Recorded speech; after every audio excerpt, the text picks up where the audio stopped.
All right. Hello and welcome, everyone. Baro is back, so let's talk about what he has brought for us today. And the new item for today on PC is the Prisma Avia chestplate. In fairness, this is probably the nicest piece possible of this set. However, for those wondering what is likely to come in the next 6 weeks of the game from Baro, it's probably the other two pieces of this fucking set. So if there was any time where you're caught up on everything that Baro brings and you don't give a fuck about this armor set, that's probably what we're into for the next little while. So there's that. So I'm gonna grab this because I do want to have it. I want to have all the Baro things, but in all likelihood can advise it. It is not insane expensive. It's only 250 ducats, but still.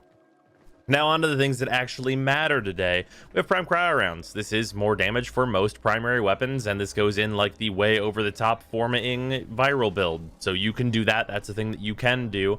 Is the 40k endo best spent here? No, probably not. You'd probably be much better off with a prime pressure point being leveled, because melee is just in general going to be much better than a primary weapon. And this is on all of them. Like the cryo rounds thing, it's a little limited in scope. Some weapons don't really go the viral route, but just more general damage, yeah, that's all the melee weapons. That's every single one. So you can't really go wrong here. Not to mention, like, just melee weapons are so good. It's absurd. And then we have the secondary mods. This is Primed Heated Charge. Primed Heated Charge probably sees the least use, I'm gonna say, out of all of these, even though it is for secondary weapons, which are quite good. And that's more of a personal thing, maybe, because some people like to max out on the amount of just raw damage their weapons can do. But usually on a secondary weapon, at least for me, it's more of a thing to kill nullifiers and also strip armor, and Primed Heated Charge really doesn't fit into either of those builds. And it's really hard to justify fitting this in here whenever you're also trying to fit in all of the primed crit mods usually as well. So it just usually doesn't work out at this point. So I would probably say out of these three, if you're only going to get one, prime pressure point is definitely the safest bet. Then besides that, we have Buzzkill, Sweeping Serration, and Maim. It is worth noting, Buzzkill I would not use on any melee weapon. I don't think there's a single melee weapon I would ever install this on, so probably not worth your while, especially not for 375 ducats, because you can just farm this from Eidolons.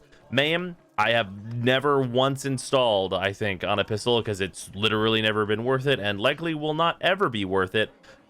Even if we got a secondary weapon that was all slash damage, this probably would still not be put into that weapon. That is how bad Maim is. Sweeping Serration, however, because of the very specific way it interacts with the Tigress Prime, is very good. You can go watch my Tigress Prime, Why Would You Use That, is still up to date if you want to know why that is. But basically, this is the good one of the slash mods because of the way the Tigress Prime works. But this also drops from Eidolons, so not a huge priority. 375 ducats could definitely be used better. Then we have some one really good weapon from Baro, which is the Super Vandal. If you do not have a Super Vandal, you should get a Super Vandal. If you're not MR14, but you're like MR13 and a half, maybe you farm some Outmar this weekend, because this weapon's extremely good. One of the best weapons in the game. It is hugely useful for a multitude of reasons, mostly including its augment. But this is a wonderful weapon that I would highly advise you get. And then besides that, we have the excuse for YouTubers to say the word cock and hopefully not get demonetized. So there's that. And besides that, there's kind of nothing else here that is gameplay relevant, but cosmetically, would advise Katir Sakara. Not bad. It's good stuff. Should probably pick that up. It's a nice cosmetic if you don't have any good emblems to use. So with that, let's move on over to console. Okay, welcome on over here to console. You guys have the Prisma Grinlock, which is new for you today. If you like the Grinlock and you want to shoot the Grinlock at things, this is the one that you would choose to shoot at things to be most effective. So that's good. Not an unusable weapon by any means, but it's gonna want some forma from you, so just keep that in mind. So that's fine. That's good. MR at the very least for you guys. And then we have Primed Fever Strike. For the same reasons mostly as Prime Pressure Point, you're probably going to want to pick this up because it's used on nearly 100% of the melee weapons that you're going to want to be using, with the one exception of the Atarax if you have like the full build for it, which of course I think the Atarax is the best melee weapon in Warframe right now, but that probably won't stay that way for very long. So this is a very, very safe pickup. It will likely be used on 100% of all melee weapons whenever they do some reworking, or the rest of the reworking to the melee system. So definitely pick that up for sure. And then we have all of the dual stat electric mods. So unlike the dual stat fire and cold mods, which Baro will sometimes fucking show up with, these are all worth picking up at 300 ducats each. You could farm 2 of these, I forget which 2 exactly it is, from hive missions, but don't do that, because that fucking sucks. You can farm the ducats faster than you are likely to farm it from hive missions, so fucking don't bother. Just buy these from Baro, just to do that, and you'll probably have a much better time.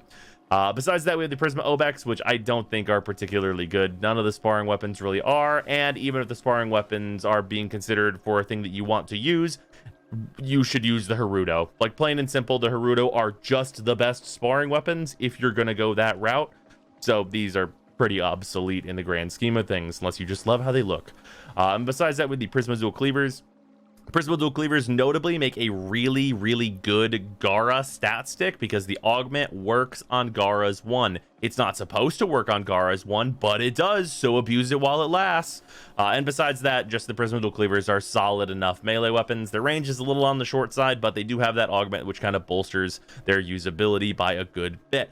And then besides that, you guys have the Katir palette, which I think is quite nice and very cheap, so that's good. And also the Nexus fur pattern, so anyone who's into using puppos now because they are good because they have vacuum, then get this. It looks fantastic. And that's gonna do it for console. So hope you guys enjoyed this video. There is no dev stream today. Their next dev stream is on the 3rd of next month, so that's gonna be quite a wait. But I will see you for our next dev stream breakdown then. Meanwhile, there will be some other videos interspersed here, so I will see you in those. Goodbye, everybody.